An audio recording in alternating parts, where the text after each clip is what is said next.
ओम नमः शिवाय। वीडियोटी को लास्ट पर्यंत निश्चय देखंतु जदि आपको भल लगे ठीक लगुच उचित लगुच कि यही सब कंटेंट प्रत्येक घरे घरे आउ प्रत्येक लोकों पाखे पहुंचवा दरकार ताहले निश्चय वीडियो को लाइक करूँ, चैनल को सब्सक्राइब नोटिफिकेशन ऑन कर दिंतु अथवा जो बेल आइकन प्रेस करके रखु जहाँ फल जो नेक्स्ट यही सब कंटेंट प्रथमे अपलोड हम तो आपको पाखु नोटिफिकेशन जीव आपड़ प्रथमे देखिपारे आउ अधिक अधिक आपंकर चिन्ह परिचित बंधु बांधव मान सहित यह सब कंटेंट शेयर करूँ जदि आपको लगुच समस्त पाखे यह सब जिनसर ज्ञान रहा दरकार कम से कम। धन्यवाद। तो आम लास्ट भी आमर जो श्री शिव महापुराण ग्रंथ विश्लेषण करुले कि आम से ही आरंभ करवा। सौनक जी के साधन विषय को प्रश्न करने पर सूत जी का उन्हें शिव पुराण की उत्कृष्ट महिमा सुनाना। श्री सौनक जी ने पूछा, महाज्ञानी सूत जी, आप संपूर्ण सिद्धांतों के ज्ञाता है। प्रभु, मुझसे पुराणों की कथाओं के सार तत्व का विशेष रूप से वर्णन कीजिए। ज्ञान और वैराग्य सहित भक्ति से प्राप्त होने वाले विवेक की वृद्धि कैसे होती है? अर्थात ज्ञान और वैराग्य सहित जो भक्ति सम्मिश्रण द्वारा जो विवेक सृष्टि होता है से विवेक केमिति वृद्धि हो पार से विवेक को आम केमिति जागृत कर पारिबा तथा साधु पुरुष किस प्रकार अपने काम क्रोध आदि मानसिक विकारों का निवारण करते हैं। अर्थात साधु पुरुष माने उत्तम मनुष्य माने केमितिका होची निजर विवेक को वृद्धि करिकी तांकर जो मानसिक विकार निवारण करती। तो ज्ञान आउ वैराग्य आम पूर्व अध्याय आलोचना करथिले कि केवल ज्ञान हेले हेबनी, वैराग्यर आवश्यकता रही।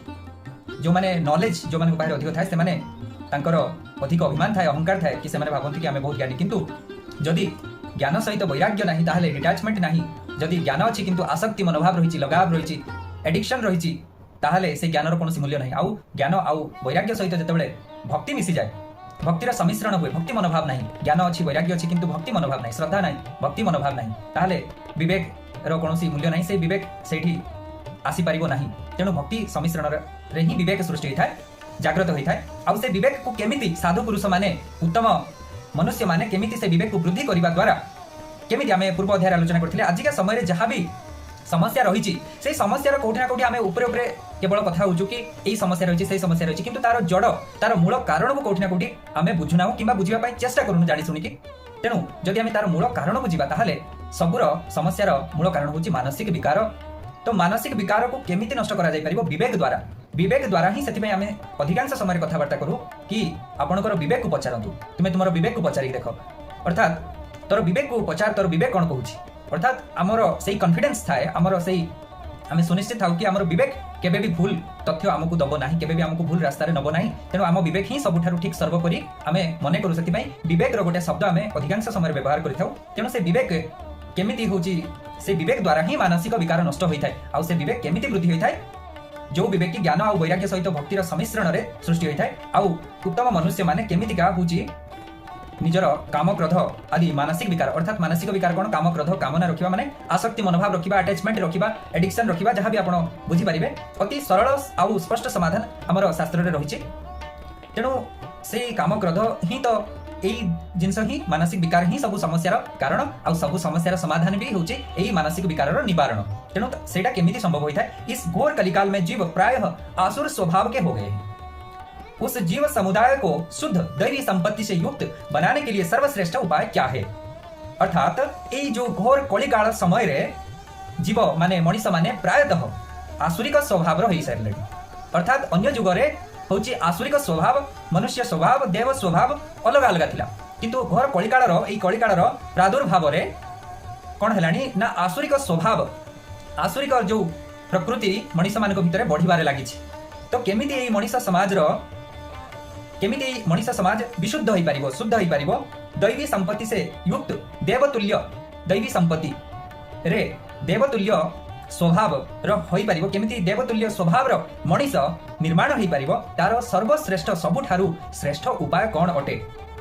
आप इस समय मुझे ऐसा कोई शाश्वत साधन बताइए जो कल्याणकारी वस्तुओं में भी सबसे उत्कृष्ट एवं परम मंगलकारी हो तथा पवित्र करने वाले उपायों में भी सर्वोत्तम पवित्र कारक उपाय हो।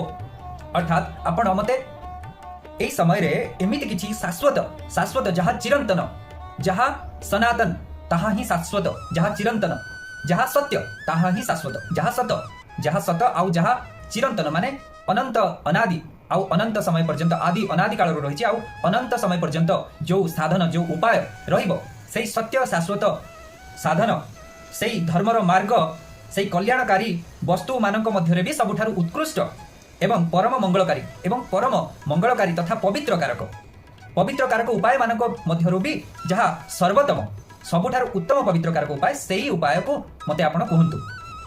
तात वह साधन ऐसा हो जिसके अनुष्ठान से शीघ्र ही अंतःकरण की विशेष शुद्धि हो जाए तथा उससे निर्मल चित्त वाले पुरुष को सदा के लिए शिव की प्राप्ति हो जाए। अर्थात सेई साधन एमिति हेतिबो जहार अनुष्ठान द्वारा अर्थात जहार पालन करिवा द्वारा जहां को स्वीकार करिवा मात्रे जहार पालन जहां को अनुष्ठान मात्रे ही अंतःकरणर विशुद्धि हो जाए अंतःकरण शुद्ध हो जाए अंतःकरणर विशुद्धि हो जाए आउ सेथिरु निर्मल चित्त द्वारा सही जो अंतःकरणर विशुद्धि हवा द्वारा जो निर्मल चित्त निर्मल प्रकृति मनुष्य भितर सृष्टि हुए अर्थात कोठी ना कोठी एई प्रश्न भितर ही उत्तर लुचिकी रही गुढ़ रहस्य आ भितर रही बस आमको आपको बुझा चेष्टा करबा दरकार आउ एटा भी मु कहि दउची कि एई सब प्रकार जो नॉलेज एई सब प्रकार जो ज्ञान भी कोठी ना कोठी प्रारब्धर कर्मफल तो एई सब ज्ञान जानिबार सुजोग आउ एथिरे इंटरेस्ट एथिरे इच्छा शक्ति भी कोठी ना कोठी भगवानकर आशीर्वाद भगवान महादेवकर शिवंकर कृपा आशीर्वाद बिना प्रारब्ध कर्मफल बिना कोठी ना कोठी एई सब माने एथिरे इच्छा तो दूर कथा ए ज्ञान सुनिबार सौभाग्य भी प्राप्ति हुए नहीं। एटा मु कहूनी एटा शास्त्र सम्मत एटा शास्त्र रे अछि एटा हमें आगु को जानिबा विषय जे एटा भी कोठी ना कोठी प्रारब्धर कर्मफल जहाँ द्वारा आमे ए जिनस को सुनी थाउ आउ बुझी थाउ।